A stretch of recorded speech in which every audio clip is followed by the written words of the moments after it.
다 찾으셨나요?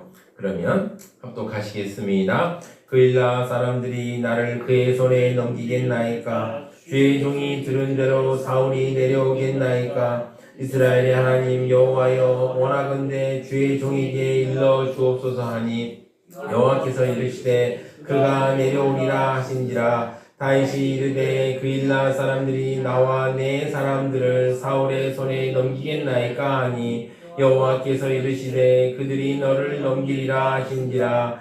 다윗과 그의 사람 600명가량이 일어나 그일라를 떠나서 갈 수 있는 곳으로 갔더니 다윗이 그일라에서 피한 것을 어떤 사람이 사울에게 말하매 사울이 가기를 그치니라. 다윗이 광야의 요새에도 있었고 또 십광야 산골에도 머물렀으므로 사울이 매일 잘 때 하나님이 그를 그의 손에 넘기지 아니하시니라. 아멘. 성스러운 주일 아침에 거룩하신 주의 전에 오신 사랑하는 수많게 성도님들 한 분 한 분마다 하나님의 사랑과 은혜와 축복이 넘쳐나시기를 진심으로 축원합니다. 아멘. 지난 한 주 많이 평안하셨는지요? 날이 많이 추워졌습니다. 옆에 있는 분들에게 감기 조심한 한 주 되세요라고 인사하시기 바랍니다. 감기 조심한 한 주 되세요. 네, 정말 감기, 요즘에 감기가 정말 무섭습니다.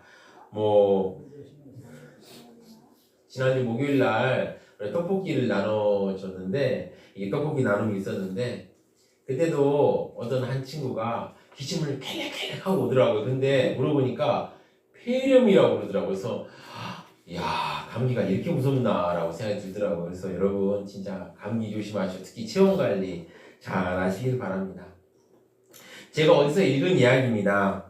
어떤 사람이 초등학교 2학년 때의 일입니다. 어머니가 자두를 사오셨다고 합니다.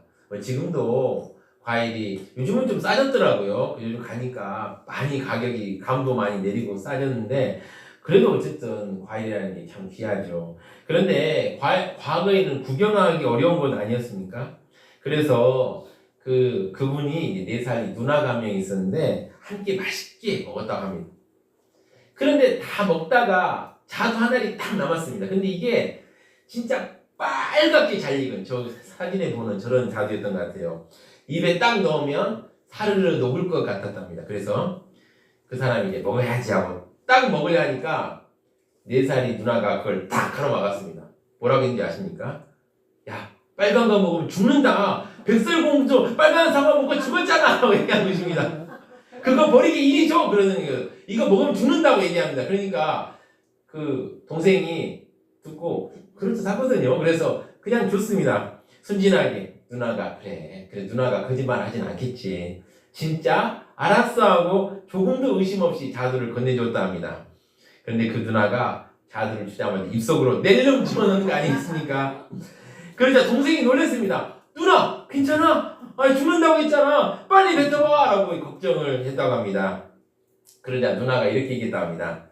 너 대신 내가 먹어주는 거야. 나는 먹어도 안 죽거든. 그 말을 믿었던 동생은 누나가 참 고마웠다고 합니다. 내가 먹었으면 어찌 됐을까 겁도 났다고 합니다. 물론 빨간 자두를 먹은 누나에게는 아무런 일도 일어나지 않았지요. 나중에 사실을 알고 배신감을 느꼈다고 합니다. 그런데 이런 장난 같은 배신 배반은 사실 애교지요. 애교입니다. 이런 아이들 이렇게 장난 같은 건 다 있을 수 있는 일이죠. 그런데 우리가 인생을 살면서 우리는 정말 쓰라린 배신 배반을 종종 겪습니다. 오늘 다윗도 이런 배신 배반을 진하게 겪어야 했습니다. 어떤 배신 배반일까요? 그리고 여기서 하나님께서 우리에게 주시고자 하는 영적 메시지는 무엇인지 한번 살펴보도록 하겠습니다. 첫 번째입니다. 보이는 사람은 이익에 흔들립니다. 다윗은 하나님의 뜻 순종하여 그일라를 블레셋 사람들 손에서 구원하였습니다. 그런데 이 소식을 어떤 사람이 사울에게 알립니다. 7절을 보시면 다윗이 그일라에 온 것을 어떤 사람이 사울에게 알림해 사울이 이르되 하나님이 그를 내 손에 넘기셨도다. 그가 문과 문빗장 있는 성읍에 들어갔으니 갇혔도다. 그러니까 이 소식이 듣고 하나님께 다윗을 버리셨다고 얘기하는 것이죠. 왜냐하면 이 성만 포위하면 다윗을 이제 꼼짝없이 잡을 수 있다라고 생각했기 때문이죠. 사울은 왕 아닙니까? 참만 이 보면 안타까워요. 왕이면 백성을 지키고 보호해야 되는데 아니 자신이 못하는 일을 다윗이 대신해 줬으니 오히려 감사해야 되는 거 아닙니까? 내가 블레셋 사람들이 뭐 쳐들어오는 걸 못 막았는데 다윗이 대신 막아줬으니 상이라도 줘야 할 일 아닙니까? 그런데 오히려 다윗을 붙잡아 개인적 원한을 풀려고 했던 것입니다. 사울은 다윗을 잡으려고 했습니다. 8절을 보시면 사울이 모든 백성을 군사로 불러 모으고 그일라로 내려가서 다윗과 그의 사람들을 애워싸려 하더니 아까도 말씀했지만 참 사울은 왕으로서 역할을 하지 않았습니다. 사실 그일라에 블레셋 사람들이 쳐들어왔다는 소식 사울에게는 안전에 적혔으니까 그때는 가만히 있고 움직이지도 않더니 이제 다윗이 그일라를 구원했다는 소식 듣자마자 다윗과 그의 사람들을 애워싸고 잡으려고 했던 것입니다. 이렇게 대군이 움직이면 소식이 들리게 되죠. 그일라를 다윗이 구원했을 때 많은 사람들이 환호했습니다. 야 역시 다윗이야. 역시 우리의 기대를 저버리지 않았네. 영웅이야. 그리고 이렇게 막 환호했겠죠. 그런데요. 사람은 이익에 흔들리는 존재입니다. 다윗이 그일라에 있다는 소식을 사울에게 전달하는 이가 있었습니다. 이들은 사울에게 이 소식을 알려주면 사울이 좋아할 것이라고 생각했습니다. 아마 제 생각인데 돈도 묵직하게 받았겠지요. 다윗은 지금 민족과 나라를 위해 죽음을 무릅쓰고 나라를 지켰습니다. 그러면 지켜줘야 되는 것 아닙니까? 다윗을 도와주지는 못할 망정 다윗이 어딘지 신고하였습니다. 우리가 인생을 살면 살수록 인간이 얼마나 이익에 흔들리는지 알게 됩니다. 어쩌면 그일라에서 다윗의 은혜를 입은 사람들 중에서 사울에게 전가를 보내어 알려준 사람이 있을지도 모릅니다. 이게 사람의 연약한 점입니다. 사람들은 자신의 이익을 우선시합니다. 아무리 어떤 사람들은 인간의 본성이 선해요, 원래 착해요 라고 말하지만은 그러나 근본적으로 사람은 보이는 이익을 따르게 되어 있습니다. 우리는 이것을 알고 있지만 이번만은 다를 거야 라고 생각하지만 사람은 이익에 흔들립니다. 우리 자신의 모습을 보아도 알 수 있습니다.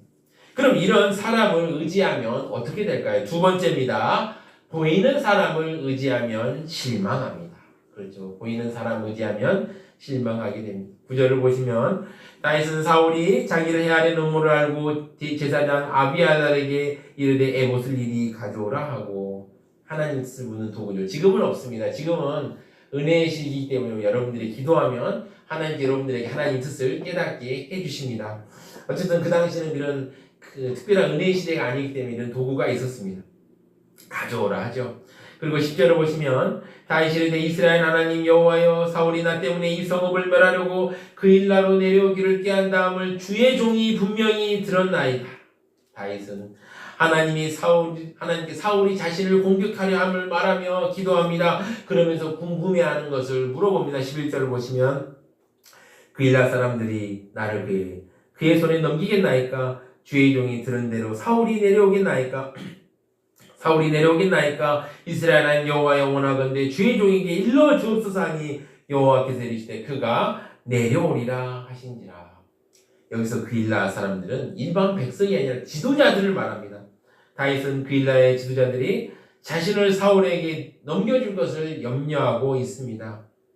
그들이 블레셋으로부터 그들을 구원해준 자신의 은혜를 잊고 사울에게 자신을 넘겨주는 조건으로 정치적 협상을 벌일 수도 있기 때문입니다.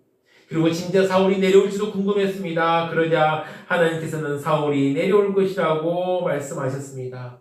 그리고 다윗은 또 하나님께 물어 12절을 보시면 다윗이 이르되 그일라 사람들이 나와 내 사람들을 사울의 손에 넘기겠나이까 하니 여호와께서 이르시되 그들이 너를 넘기리라 하시니라. 다윗은 하나님께 그일라 사람들이 배신할 것인지 물어보았습니다. 그런데 하나님의 대답은 그들이 너를 넘기리라는 것입니다. 은혜를 원수로 갚을 것이라고 알려주었습니다.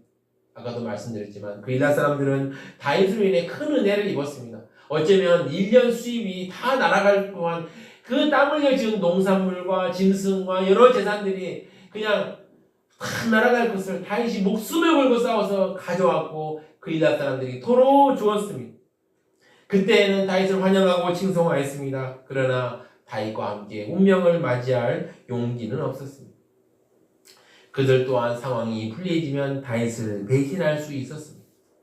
그이라 사람들이 다윗의 구원을 받았음에도 불구하고 다윗의 일행을 사울에게 고자질을 했던 것입니다. 저는 한편으로는 그일라 사람들이 이해가 됩니다. 그일라 사람들은 노베 제사장 일가가 몰살당한 사실을 알고 있습니다. 사울이 다윗을 도와줬다는 명목으로 하나님을 섬기는 제사장들을 다 죽이고 만 것입니다. 사람뿐만 아니라 짐승도 다 죽였습니다. 여러분, 지금도 국가 권력이 종교계를 얼마나 조심스럽게 대합니까? 그렇죠. 그런데 당시 하나님을 섬기는 나라에서 하나님을 섬기는 제사장들을 순간적인 감정으로 다 몰살시켰으니 얼마나 큰 죄를 저질렀습니까? 당시 제사장은 하나님 앞에서 사람들을 대신하여 제사를 드렸던 사람들입니다. 얼마나 두렵고 떨리는 사람들입니까? 이런 사람들을 다 몰살하였으니 사울은 하나님도 두려워하지 않던 사람입니다. 이 소문이 온 이스라엘에 퍼졌을 것입니다. 그러니 그들은 사울이 얼마나 포악한 인물인지 잘 알고 있었습니다. 따라서 이스라엘 백성들은 누구나 제2의 노비 되지 않기 위해서 다윗을 배신할 수밖에 없었습니다. 제사장도 다 죽이는 포악한 사람이 일반 성읍을 무너뜨리는 건 얼마나 쉽겠습니까?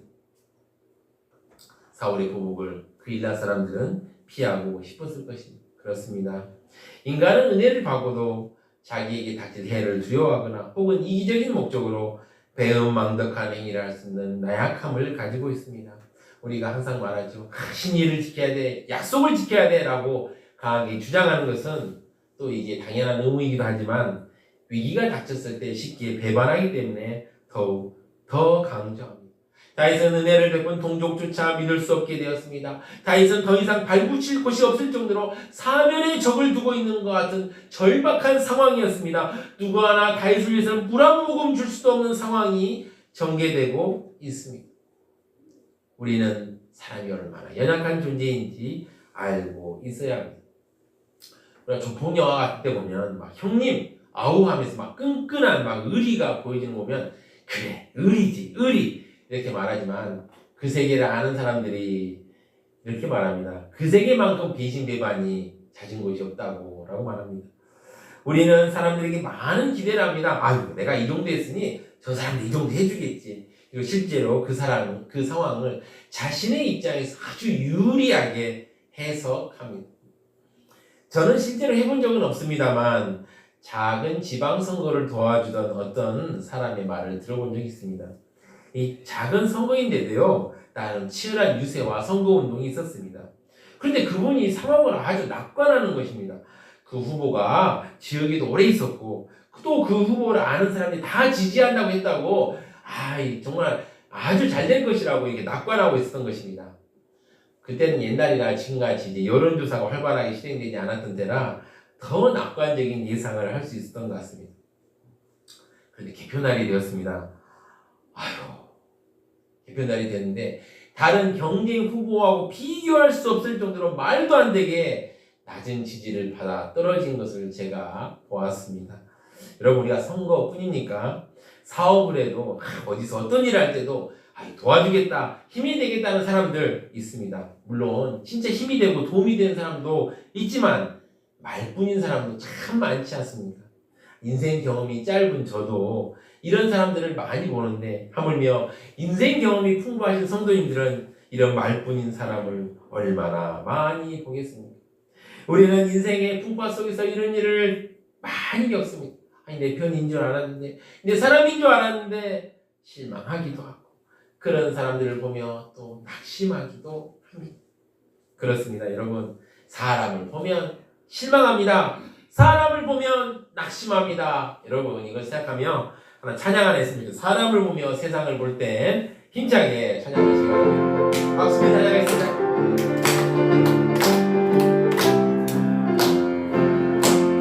사람을 보며 세상을 볼 땐 만족함이 없었네.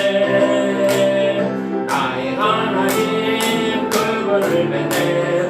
나는 만족하여 저기 빛나는 태양을 보라. 또 저기 서 있는 산을 보아라. 천지의 신 우리 여호와 나를 사랑하시니 것만으로 나는 만족하겠니. 사람을 보며 세상을 볼 때, 사람을 보며 세상을 볼 때 만족함이 없었네. 나의 하나님 그분을 뵐 때 나는 만족하였네. 동남풍아 불어라, 서북풍아 불어라, 가시밭에 갚아 예수 향기 날리니 할렐루야 아멘. 가시밭에 갚아 예수 향기 날리니 할렐루야 아멘. 할렐루야 아멘. 아멘. 세 번째 메시지는 무엇일까요? 보이지 않는 하나님을 의지하면 안전합니다. 아멘. 하나님 응답을 받자마자 다윗과 그의 사람들은 이동합니다. 13절을 보시면 다윗과 그의 사람 600명가량 일어나 그일라를 떠나서 갈 수 있는 곳으로 갔더니 다윗이 그일라에서 피한 것을 어떤 사람이 사울에게 말하며 사울이 가기를 그치니라. 사실 다윗이 그일라의 성을 벗어나 다른 곳으로 이동하는 것은 참으로 어려운 결정입니다. 여러분 생각해 보세요. 아무리 과거라도 성 안이 편하지 성 밖은 황량하고 사람 살 곳이 못 됩니다. 여러분 바깥에서 지내는 건 뭐 야영하는 것처럼 생각하지만 뭐 캠핑, 요즘 글램핑, 요즘에 제가 깜짝 놀랐는데 글램핑 들어가면 냉장고도 가지고 들어간 걸 보니까 거의 집이에요, 집. 전기까지 다 연결돼가지고 냉장고까지 다 있더라고요. 그래서 이거 뭐 캠핑이냐 아니면 펜션이냐 이런 생각 들었는데 뭐 요즘 뭐 이런 것 생각하면 안 되죠. 얼마나 불편하고 힘들겠습니까? 제대로 된 집이 아닌 곳에서 머무르는 건 정말 고통스러운 일입니다. 그래서 다윗의 사람들 중에는 여차하면 그일라에서 농성하자, 성을 지키자, 차라리 여기 성에 싸우자라고 주장하는 사람도 있었을 것입니다. 사람들은 편한 곳에 머물고 싶은데 불편한 곳으로 이동하는 것은 힘든 일입니다. 그러나 하나님의 말씀을 듣고 순종하였습니다. 그렇게 하나님이 지시를 받고 피한 뒤 이런 소식을 사울에게 전하자 사울이 가기를 그치게 되었습니다. 다윗은 사울이 뚫지 못하게 계속 이동하였습니다. 14절을 보시면 다윗이 광야의 요새에도 있었고 또 식광화 산골에도 머물렀으므로 사울이 매일 찾되 하나님이 그를 그의 손에 넘기지 아니하시니라. 다윗은 계속 사울을 피해서 이동했고 사울은 그를 찾았지만 하나님께서 다윗을 피하게 하였습니다. 사랑하는 성도 여러분, 그일라 성읍에서 떠날 때 다윗은 마음이 참 어려웠을 것입니다. 이제는 같은 유다 족속 그일라인들로부터 배신당하는 상황에 놓인 다윗에게는 다른 선택지가 없었습니다. 마치 고향에서 배신당하는 것 같은 거죠. 이제 다윗은 오직 하나님만 믿고 의지하게 되었습니다. 보십시오. 다윗은 수많은 실패를 거듭한 후에 하나님을 의지하는 것이 가장 확실한 안전을 보장할 수 있다는 진리를 온몸으로 깨우치게 되었습니다. 다윗은 하나님을 믿었습니다. 하나님께서 나의 길을 인도하고 계시니 하나님만 믿자 이렇게 생각하고 발걸음을 옮겼습니다. 다윗이 이렇게 하나님만 믿고 의지하자 400명이었던 다윗의 무리가 600명이 되었습니다. 또한 더 많은 무리가 다윗과 뜻을 같이 했고 이 적지 않은 무리들을 하나님께서 출애굽한 이스라엘 백성들을 보살펴 주셔서 악한 사울의 손에서 떠나게 되었습니다. 사랑하는 성도 여러분, 하나님의 손은 전능합니다. 하나님의 손은 약하지 않습니다. 이 전능하신 하나님의 손을 생각하며 우리 찬양 하나 하겠습니다. 전능하신 나의 주 하나님은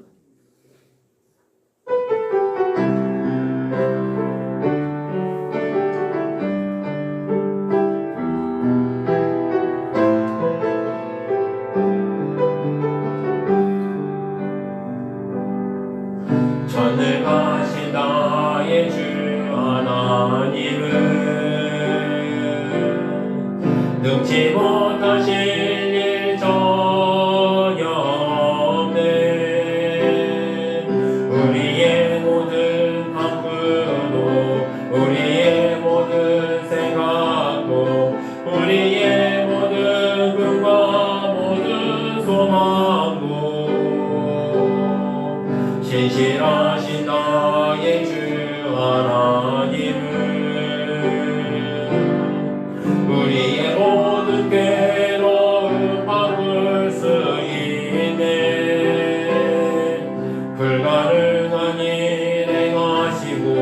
죽은 저를 일으키시니 그를 이길 자는 없네.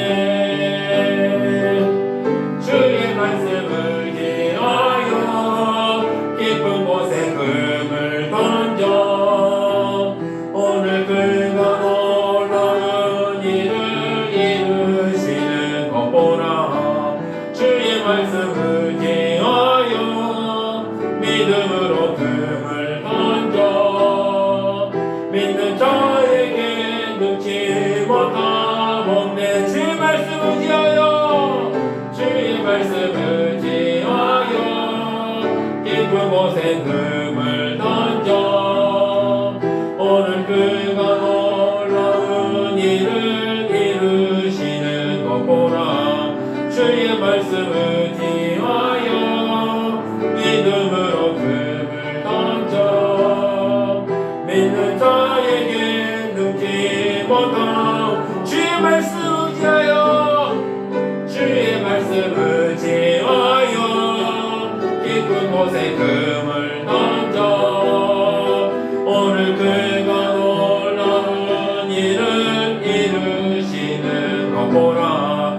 주의 말씀 의지하여 믿음으로 금을 던져 믿는 자에게 능치 못함 없네. 아멘. 사랑하는 수박기 성도 여러분, 다윗은 많은 실패 후에 하나님을 의지하는 강력한 믿음과 신앙을 굳게 할 수 있었습니다. 그것도 절박한 위기 속에서 하나님을 의지하는 것만이 가장 확실한 도피처가 됨을 배우게 된 것입니다. 사랑하는 소망기 성도인들은 어떻습니까? 진정 하나님을 의지하여 위기에서 안전하게 보호받은 경험이 있습니까? 나약하고 변하기 쉬운 사람을 우리는 믿고 의지할 수는 없지만 하나님만 우리의 확실한 보호자요 인도자가 되십니다. 우리를 위해 독생자를 보내시기까지 우리를 사랑하신 하나님이십니다. 죄와 허물로 죽을 수밖에 없는 우리를 사하시고 하나님의 귀한 자녀로 삼으신 분이십니다. 그러므로 하나님이 가장 확실하게 믿었던 하나님을 우리 또한 가장 확실하게 믿고 의지해야 합니다. 그것이 우리가 처한 현재의 고난을 이길 유일한 길입니다. 많은 사람들은 어렵고 힘든 일을 만나면 당황해하며 조급한 마음에 서둘러 행동하다가 오히려 일을 그르치는 경우가 많습니다. 하지만 사랑하는 성도 여러분, 가장 위급할 때일수록 가장 기도해야 될 때라는 사실을 알고 계십니까? 기도하지 않고 행동하는 것은 분명히 하나님의 주권과 인도하심을 거부하는 큰 교만이라는 사실을 잊지 말아야 합니다. 성경을 보면 여러 왕들의 이야기가 참 많이 나옵니다. 여기 사무엘 상하를 지나서 열왕기 상하, 역대 상하를 보면 참 왕들의 이야기가 많이 나오죠. 저는 이 왕들의 이야기를 읽으면서 얻는 교훈이 있습니다. 왕들이 겸손하게 하나님을 의지할 때 나라는 잘 되고 백성들도 평안했습니다. 그러나 왕이 교만할 때 자신의 입만 의지할 때 나라도 안 되고 백성들도 고통을 겪어야 했습니다. 나라뿐이겠습니까? 가정도 그렇지 않겠습니까? 사랑하는 성도 여러분, 오늘 이 말씀을 들으며 변치 않은 하나님을 의지하며 나아간다면 하나님의 은혜와 보호를 경험하게 될 것입니다. 하나님은 거짓말하지 않습니다. 하나님은 사람을 속이지 않습니다. 하나님은 배반하지 않습니다.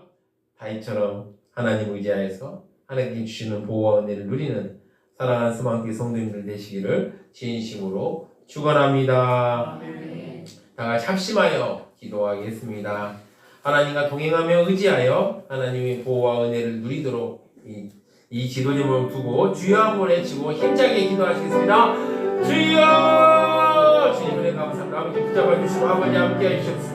아버지 오늘도 우리가 하나님과 동행하며 의지하여 하나님의 보호와 은혜를 누리도록 주여 붙들어 주시옵소서. 아버지 붙잡아 주시고 함께 하시옵소서. 아버지 우리가 정말 사람을 의지할 수 없습니다. 아버지 불쌍히 계시고 은혜를 베풀어 주시고 아버지 붙잡아 주시고 아버지 함께 하시옵소서. 하나님과 동행하며 의지하며 하나님의 보호와 은혜를 아버지 누릴 수 있는 우리가 될 수 있도록 주여 붙잡아 주시고 아버지 함께 하시고 승리하게 하시고 나아가게 하시고 아버지 은혜 가운데 거하고 거할 수 있도록 주여 붙들어 주시고 함께하여 주시옵소서.